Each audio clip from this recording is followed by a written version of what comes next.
Anxiety, it's a really common part of life because the life that we all live right now is anxiety inducing. It's very fast. We don't get a lot of breaks. We have to always be working. There's, so much pressure on us. So anxiety is going to naturally come. The thing about anxiety is it's telling us that something needs to happen. We need to slow down, or fear is coming in, or we're afraid. And when we listen to anxiety, we have a sense of what we need to do with it. Sometimes it can be too overwhelming and we need some support to lessen it because the anxiety that we're feeling doesn't match the situation that we're in. And that's often because something that's happened in the past is coming into our present, and we need to look at that.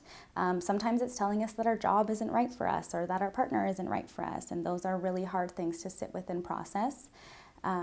So anxiety tells us lots of things. It's there because we're intelligent beings, because our instincts and our emotions tell us that we need to do something.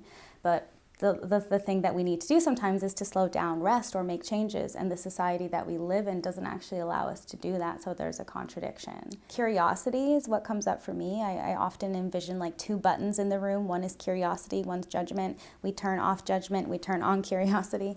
And when we're curious about our feelings and our behaviors, they're softer, where it's more childlike, we're less judgmental of ourselves. And I encourage people who are afraid to listen or sit with stuff to just get curious about what's coming up and why. When people are reluctant to open up, I often let them know that makes so much sense to me.